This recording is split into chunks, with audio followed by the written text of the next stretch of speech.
I always thought I have a pretty good marriage. I have a wonderful husband and we've been married for a couple of years. We have a pretty good relationship and we usually communicate with each other. Of course, there were some ups and downs in our relationship, but overall I thought we have a good thing going on here. I was assured we both are committed to this family we are building together.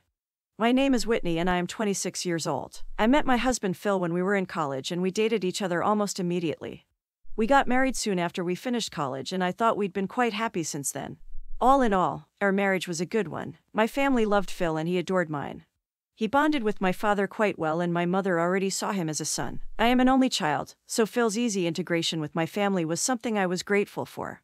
They can be quite protective of me after all, so it warms my heart how they trusted Phil. However, despite how sweet Phil was with my parents, he does have a complicated relationship with his own family. While he was a good and devoted son-in-law with mine, he barely comes to his own parents' house for the holidays. It wasn't without reason, but it does sadden me sometimes to think how strained his relationship with his parents was. After all, my family and I are quite close, and added to that I'm their only daughter.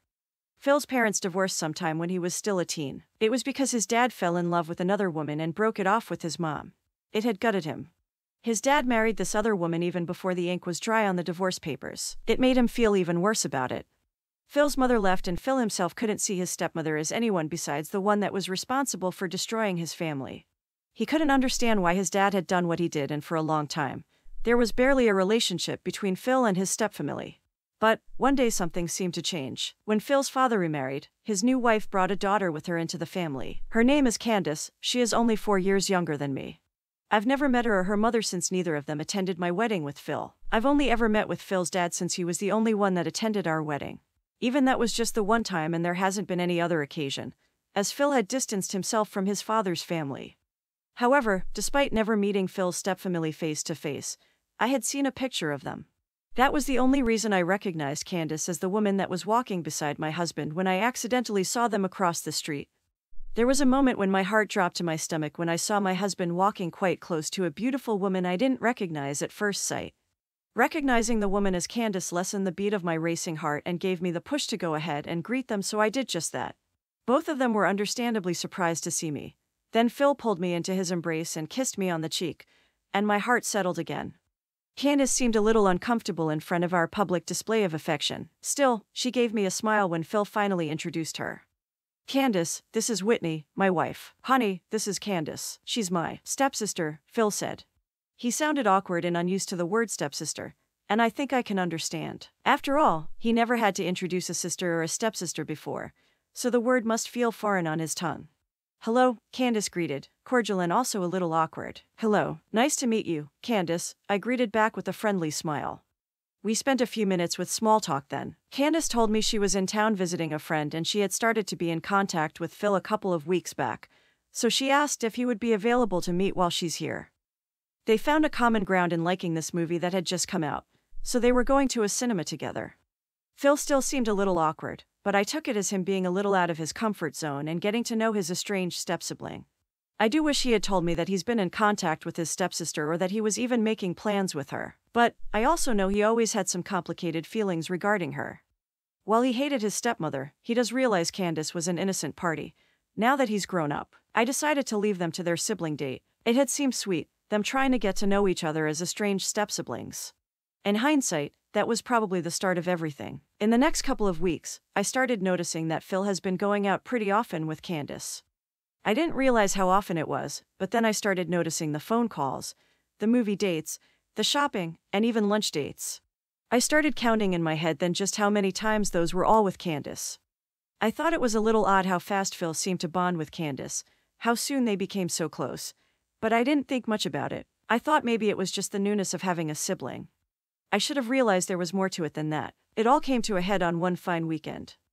That Friday afternoon, Candace was in town and visited our house. She had come by our house a few times before, but she rarely stayed for more than a couple of hours.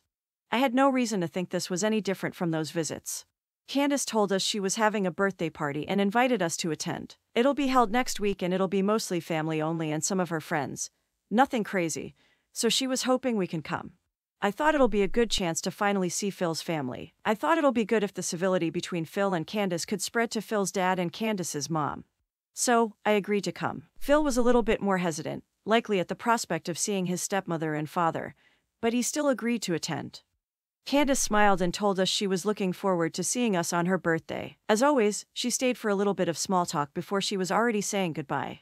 However, unlike how it usually went, this time Phil stopped her and asked if she would like to stay for the weekend. After all, it was a Friday, and it was already getting dark, so why not go for it and spend a weekend with them? We do have an extra room on the first floor that she could stay in. I was quite surprised by the sudden offer. I wish Phil had talked to me beforehand, but on the other hand, Candace is family. It's not like I would refuse her stay without a good reason anyway. Still, something about it seemed to hit me weird, but I tried to shake the feeling off, thinking I was just being a bit of a control freak. Candace's ready agreement was also a surprise. I thought she would argue a little bit since she usually seemed in a hurry to leave. Instead, it was like she had been waiting to be asked. I felt weird about that again, but again, I didn't put much thought into it besides thinking I was being a little paranoid. Candace was polite and nice throughout dinner. I noticed again how she and my husband seemed to have their own inside jokes already. I felt a little weird about that, but again, I shrugged it off. Maybe they just happen to have a lot to bond over. I've also noticed they touch each other often. A touch on the back, a head pat, a hand on an arm, various touches that seem very innocent but I can't help to notice. If I didn't know how distant my husband used to be from his stepfamily, I would think they had grown up as close siblings since the very beginning. Still, there was that weird feeling again every time I noticed those touches, like there was something charged with those touches. Like they were more than platonic, but that can't be.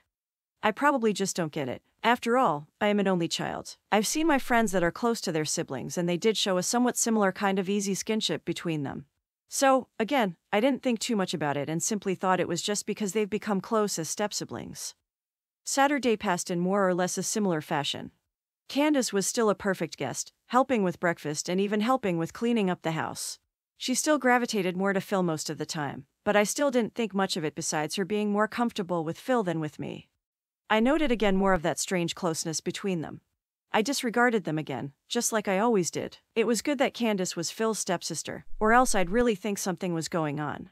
As it was, any thoughts or strange feelings I got I can dismiss because there was just no way that would happen. That was probably my biggest mistake.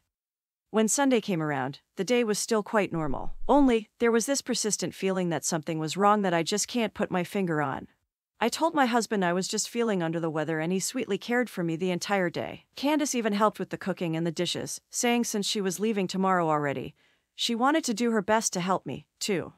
I wondered then if I was just feeling a bit under the weather since everything seemed normal. That night, I chose to sleep early, hoping it'll alleviate whatever was wrong with me, but when I woke up from a nightmare I can't remember, my husband wasn't next to me. I checked the time on my phone, wondering if I hasn't slept that long, but it was already past midnight. I wondered where Phil was, but despite me calling out for him, he didn't respond. I wondered if he was still downstairs, so I put my nightgown around me and went down the stairs. I was just halfway down when I noticed there were sounds. It was the intimate sounds made by two people, a man and a woman, and I know very intimately the sound the man was making. My heart felt like it dropped to my guts. I was still hoping I was hearing it wrong. Maybe there was a very innocent explanation for it. Still, I dreaded what I might see behind the guest bedroom door. After all, the people making those sounds were unmistakable, as with the names called through between the moans. I entered the bedroom and the sounds didn't stop. None of them saw me yet, but I was seeing them. And it was hard to see what they were doing as anything else but what it was my husband. Naked from the waist down, pelvis pistoning and slapping against his stepsister's naked butt. The moans of ecstasy they both let out were impossible to be anything but what it is. Rage and disgust filled me. Without thinking, I grabbed whatever was near me and threw it at them. Immediately, they jumped apart and looked at me in horror. It was all a blur from there, but I knew I screamed and cursed at them while throwing more things before I grabbed the car key and left the house, not heeding Phil who kept calling my name. In the car, I drove without even thinking about where I was heading. My thoughts were filled with that scene, what I just had seen. I couldn't believe it. I couldn't believe they were doing that. Since when? When did it start? Have they been doing it all this time? Have I truly been so stupid? I realized then my face was wet with tears, and this realization made me even angrier. My heart was crushed and my world seemed to crash around me. How could they? How dare they? I drove to my parents' house overnight. They hugged me and asked about what happened that made me come to them bawling as I had never done since I was a child. Through the tears, somehow I managed to tell them everything. They, like me, were furious and disgusted too. My dad took it the worst, promising to bring out his shotgun if Phil dared to step into even their porch. I stayed with my parents since then. I continually ignored Phil's attempts to reach me and met with a lawyer to file my divorce paper. I don't even know just what Phil thinks he could say to make whatever I had seen better for him to keep trying.